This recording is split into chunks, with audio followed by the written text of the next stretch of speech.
देखिए केजरीवाल साहब ना जब भी अपने काम जो है ना उससे बचना चाहते हैं तब जाकर के आरोप क्या लगाएंगे, केंद्र पे लगाएंगे, चीटाकेसी करेंगे। मेरे हिसाब से तो ठीक नहीं है, क्योंकि उन्होंने अपने लिए एक तरह से काम किया। अगर उसी तरह वो जनता के लिए, जैसे कोविड के टाइम में हम लोग काफ़ी जूझ रहे थे, तो वो पैसा उन्हें हमें जनता पे इन्वेस्ट करना चाहिए था। जैसे कि हॉस्पिटल्स कम पड़ रहे थे, बेड नहीं थे लोगों के पास, वो कहाँ क्वारंटाइन हो सकते थे, तो उन्हें इस पर ध्यान देना चाहिए था।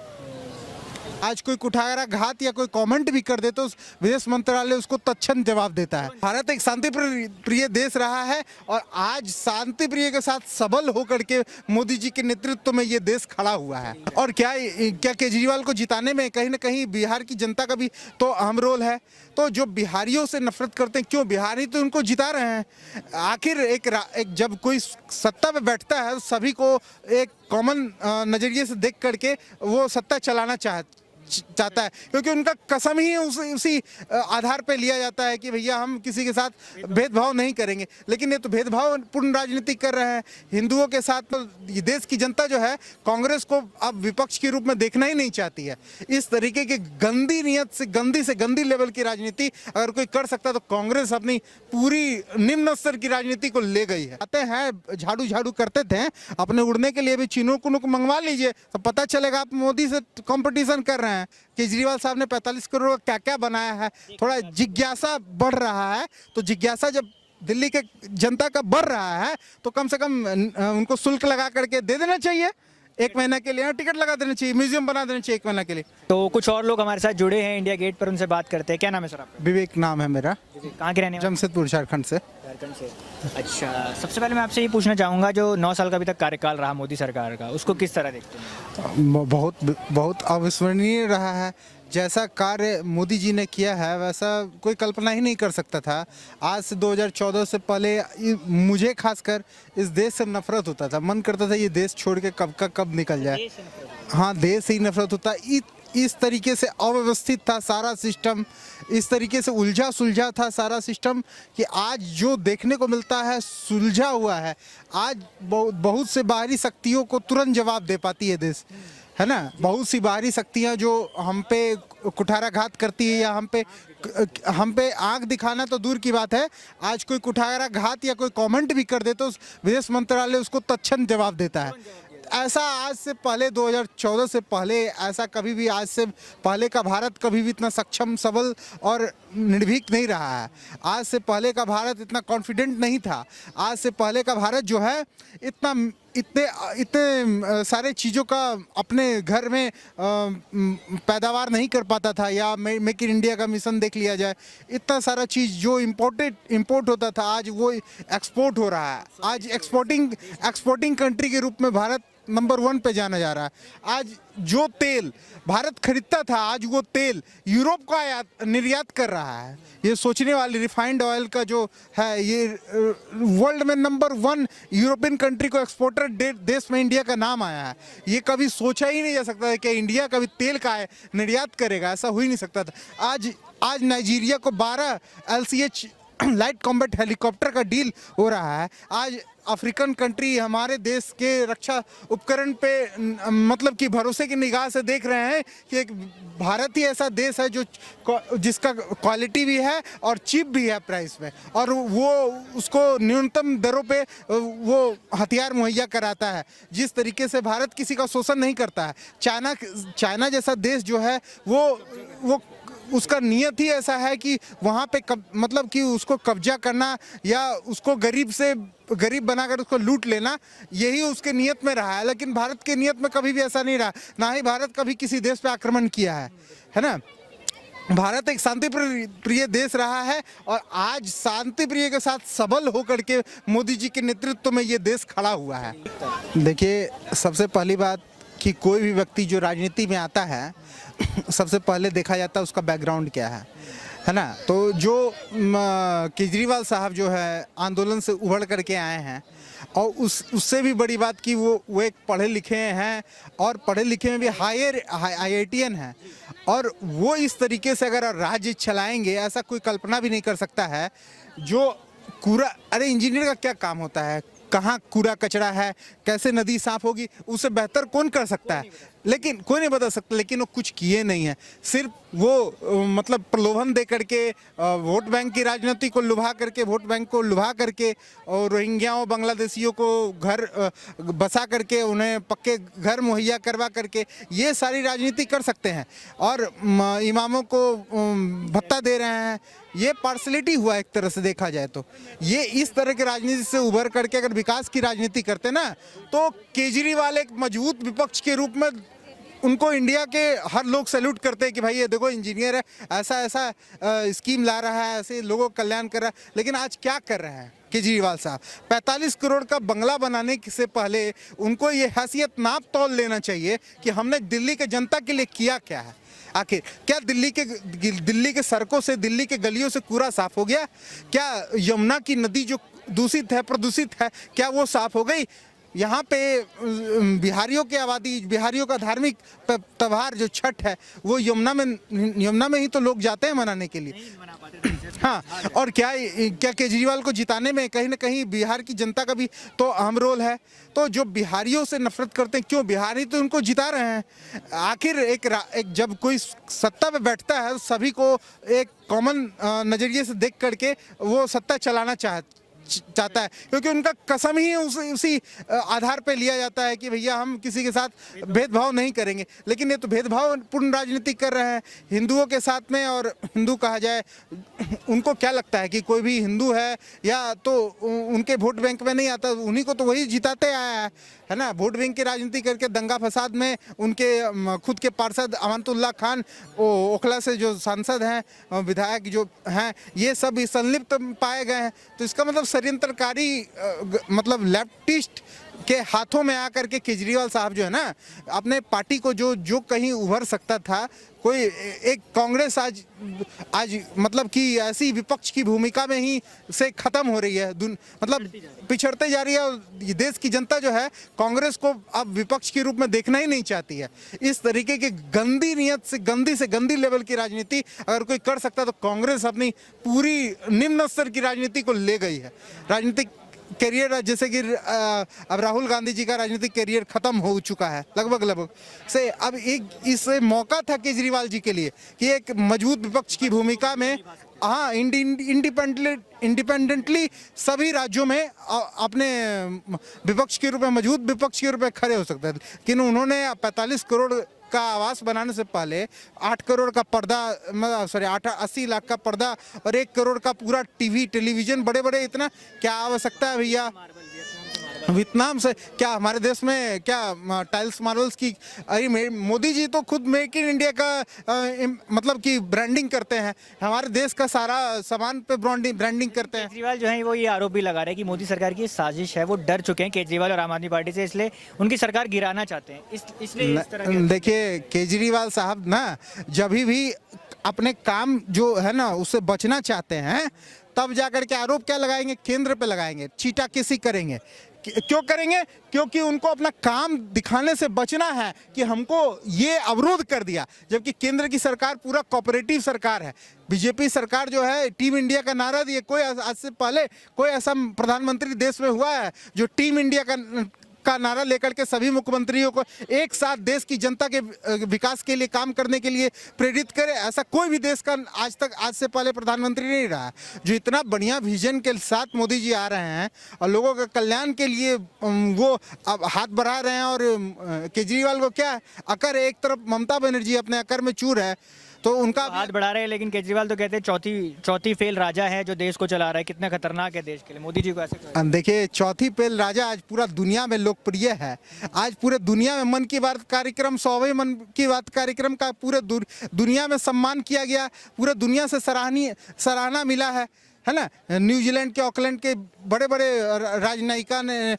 राजदूतों ने मोदी जी के इस इनिशिएटिव का कितना सम्मान किया है। ऐसा कोई नेता कहीं किसी देश का आज से पहले उभरा ही नहीं है। आज से पहले लेफ्टिस्ट को जाना जाता था, है ना, जो लेफ्ट के लोग थे, लुक मार्स समथिंग नाम है, बोल रहे हैं, वो उनको जाना जाता था। ये कौन सा नीति है? आज पूरा दुनिया स्टडी कर रही है कि मोदी जी का कौन सा नीति है। ना लेफ्ट है ये राइट विंग का कौन सा नीति है, इसको दुनिया अनुसरण करेगी। आने वाले समय में मोदी जी जो है ना दुनिया के राजनीतिक विशेषज्ञों के लिए मतलब कि एक सब्जेक्ट बन जाएंगे कि कैसे वो देश को इतना आगे ले गए कम समय में जी। लेकिन आरोप ये भी लग रहा है, वो कह रहे हैं कि ईडी सीबीआई का जो है दुरुपयोग कर रही है, सब उनके अधीन काम कर रही है, वो पीछे लगा देते हैं विपक्षियों के ताकि वो कुछ बोल ना सके, कुछ काम ना कर सके। विपक्षी दलों को उनके पीछे ईडी सीबीआई लगा के उन्हें धमकाया जा रहा है। देखिए ईडी और सीबीआई किसी सरकार की या केंद्र सरकार की द्वारा चलाया जाने वाला उनका संस्था नहीं है। लेकिन उनका कहना यही है कि वो ईडी सीबीआई के अधीन, मतलब उन्हीं के अधीन है, सरकार के अधीन है। नहीं सरकार के अधीन कैसे हो सकता है? वो उनको इंडिपेंडेंट पावर संविधान के द्वारा दिया गया है, वो खुद इंडिपेंडेंट एजेंसी है, वो स्वच्छंद रूप से अपना कार्रवाई कर सकती है। वो केंद्र सरकार या राज्य सरकार किसी के दबाव में नहीं आती है और वो अपना कार्रवाई कर रही है। उनको सोर्स मिल रहा है, सबूत मिल रहा है, सबूत जुटा रही है, उनको मतलब किसी तरह का कोई भी दबाव नहीं है सरकार के द्वारा। अगर दबाव दिया जाता है तो शायद वो अपने मूल तरीके से काम नहीं करती, उसमें बाधा उत्पन्न हो सकता था। लेकिन ये सरकार उन पर दबाव नहीं डाल रही है ना, सरकार स्वतंत्र दे दी है, छूट दे दी है। जैसे आज Indian army, Indian navy, Indian air force को पूरी तरह से छूट है कि दुश्मन का फ्री हैंड है, इसी तरह यहाँ के इंडिपेंडेंट एजेंसियों को भी फ्री हैंड है भैया। अब वो सबूत जुटा रही है, तुम्हारे खिलाफ सबूत जुट रहे हैं, तो तुम क्यों ऐसा कह रहे हो कि ईडी या सीबीआई का मिसयूज हो रहा है? कोई मिसयूज नहीं हो रहा है, एकदम जरूरी भुगतना पड़ेगा। अरे आपका औकात नहीं, आपका हैसियत नहीं, आप काम नहीं किए हैं और आप 45 करोड़ का ये बंगलो बना लीजिएगा और फाइटर विमान अपना उड़न खटोला भी खरीद लीजिए। तब 45 करोड़ अपने उड़ने के लिए, जो अभी आप जाते हैं झाड़ू करते थे, अपने उड़ने के लिए भी चिनूक मंगवा लीजिए, तो पता चलेगा आप मोदी से कंपटीशन कर रहे हैं, है ना। तो ऐसा तो होता नहीं। कम से कम केजरीवाल साहब को ये होना चाहिए कि हाँ भैया आप क्या लगाए हैं, ये तो मीडिया वाली दिखा दिए। कम से कम यहाँ के देश के दिल्ली की जनता जो उनको वोट दे के चुनी है, 1 महीना के लिए उन पे टिकट लगा करके उनको घूमने दिया जाए, देखने दिया जाए, हाँ म्यूजियम बना दिया जाए। 1 महीने के लिए म्यूजियम बनाने में क्या हर्ज है? उससे तो कुछ ना कुछ राजस्व दिल्ली कोष में जमा होगा ही। देख लीजिए 1 महीने में कितना राजस्व जो जमा होता है। काफ़ी लोग इस मामले में इच्छुक हैं कि हाँ भैया केजरीवाल साहब ने 45 करोड़ क्या क्या बनाया है। थोड़ा जिज्ञासा बढ़ रहा है, तो जिज्ञासा जब दिल्ली के जनता का बढ़ रहा है तो कम से कम उनको शुल्क लगा करके दे देना चाहिए। 1 महीने के लिए टिकट लगा देना चाहिए, म्यूजियम बना देना चाहिए 1 महीने के लिए। क्या नाम है बच्चे आपका? प्रियंका पांडे।